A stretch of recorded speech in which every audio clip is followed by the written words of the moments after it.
तो कैसे मैंने 9,000 रुपये में सर्वाइव किया बद्दी में रहते हुए। हाँ जी, तो राम राम भाई सारा ने। तो भाई फर्स्ट सैलरी जो मेरी आई थी वो थी 9,000 रुपये और सैलरी भी टोटल 9,000 रुपये प्रति महीना इन हैंड मेरे आती थी और 10,000 मेरी ग्रोस सैलरी थी। तो कैसे मैंने 9,000 रुपये में सर्वाइव किया बद्दी में रहते हुए। आप लोग भी काफ़ी कंफ्यूज होंगे, हो सकता है कि आपकी सैलरी भी कम लगी होगी, ये 10,000, 11,000, 12,000। तो मेरे से तो भाई 3 या 4,000 ज़्यादा ही है। तो कैसे आप उतने पैसे में सर्वाइव कर सकते हो, क्या क्या वो प्लान था जो मैंने एग्जीक्यूट किया और जिसकी वजह से मैं सर्वाइव कर पाया। तो चलिए शुरू करते हैं आज की इस वीडियो को। लेकिन आगे बढ़ने से पहले जिस भी भाई ने अभी तक चैनल को सब्सक्राइब नहीं किया है, सबसे पहले चैनल को सब्सक्राइब कर लीजिए। सबसे पहले तो अपने माइंडसेट को आपको चेंज करना होगा। आपकी सैलरी हमेशा इतनी नहीं रहने वाली है, ये आपका स्टार्टिंग फेज है, अभी आपको कुछ नहीं आता है। एज अ ट्रेनी ही आप अपने आप को सोच सकते हो, क्योंकि हर कोई पहले 6 महीने में प्रोबेशन पीरियड पे होता है और कुछ कंपनियां ऐसी है 6 महीने के बाद इंक्रीमेंट लगा देती है 1,000-2,000 रुपये का, यानी कि सैलरी इतनी तो नहीं रहने वाली है। सबसे पहले अपना माइंडसेट चेंज करना पड़ेगा। काफ़ी लोग क्या मान लेते हैं कि इतनी ही सैलरी रहेगी, मैं कैसे सर्वाइव करूंगा, ऐसा कुछ भी नहीं है, सब कुछ चेंज हो जाएगा, बस थोड़ा सा पेशेंस रखने की जरूरत है। अब सेकेंड चीज़ ये है कि सबसे पहला बड़ा खर्चा आपका रूम रेंट। अगर आप अकेले रह रहे तो बद्दी में 4 या 4,500 के आसपास एक अच्छा रूम मिल जाता है।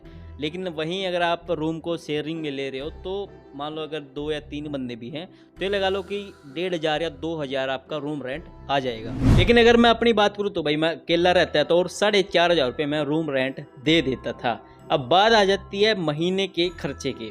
अब महीने वाइज क्या आता है कि खाने पीने का भी खर्चा आता है, ये लगा लो 2,500 के करीब खाने पीने का खर्चा भी आ जाता है। अगर आप खुद से बनाते हो तो 2,500 का खर्चा आ जाता है, अगर बाहर से भी खाते हो तो 2,500 या 3,000 का खर्चा वहाँ भी आ जाता है। तो 4,500 वो हो गए और 2,500 ये लगा लो, 4 2 6 और आधा वो 7,000 ये आपके हो गए हैं, जो मेरा भी था सैलरी में। ठीक है, 7,000 वो हो गया। बचे मेरे पास 2,000 रुपये। उस 2,000 रुपये में मैं क्या कर सकता था? उस 2,000 रुपये में मेरा खुद का रिचार्ज था, जितना भी आपका रहता है 200 रुपये, 300 रुपये, ऐसे 350 रुपये वो इसमें कट कर दीजिए। अब कितना रहा? यही करीबन 1,650 के करीब। 1,650 मैं कैसे यूटिलाइज करता था, क्योंकि ना तो मैं कोई दारू पीता था, ना कोई मैं स्मोकिंग करता था, ना ही मेरी कोई ऐसी आदत थी जो फालतू का खर्चा मेरा बने। हालांकि वो अलग बात है कि मैं अपना यूट्यूब वीडियोस के लिए कुछ इक्विपमेंट मंगवाता रहता था 3-4 महीने में गादी पर, तो वो मैं इतना ज़्यादा काउंट नहीं करूँगा। तो 1,650 रुपये भी मेरे पास है, मैंने खुद का रिचार्ज कर दिया है। अब हो सकता है कि कभी भाई बहन आपके पैसे मांगने लग जाए, 500 रुपये महीने का उनका लगा दो, तो कितना बचा? 1,000-1,100 के आसपास आपका पैसा बच चुका है। अगर आप महीने में कहीं भी घूमने या फिरने नहीं जाते हो, अगर बद्दी में हो, अगर चले भी जाते हो तो महीने का 500 रुपये वो लगा लो।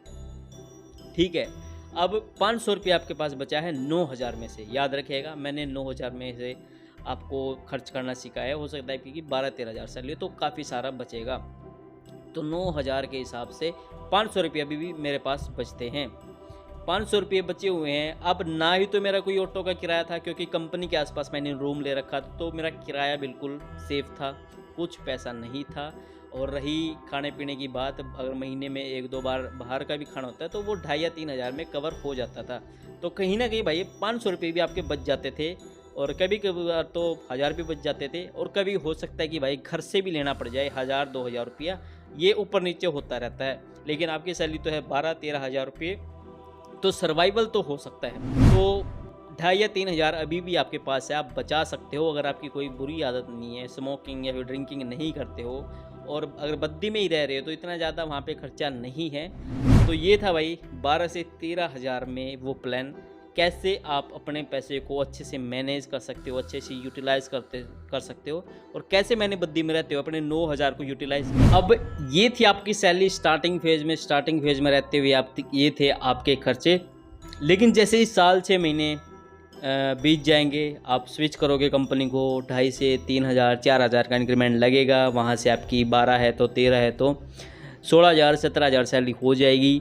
और उतनी सैलरी में ये अगर आप अच्छे से मैनेज करते हो पैसे को, जो 3 से 4,000 तो आप कट टू कट बचा सकते हो। इतना ज़्यादा खर्चा आपका नहीं होने वाला अगर आप गंदी आदतें नहीं पालते हो तो ये था मेरा गेम प्लान सीधा सा, कैसे आप अपने पैसे को मैनेज कर सकते हो, कैसे मैंने मैनेज किया था। आई होप कि ये वीडियो आपके लिए हेल्पफुल रही होगी। जो कि मिलते हो करने वीडियो में करने टॉपिक के साथ, तब तक ले जाऊँगा सब्सक्राइब कर लीजिए और वीडियो को लाइक शेयर कमेंट करना मत भूलिएगा।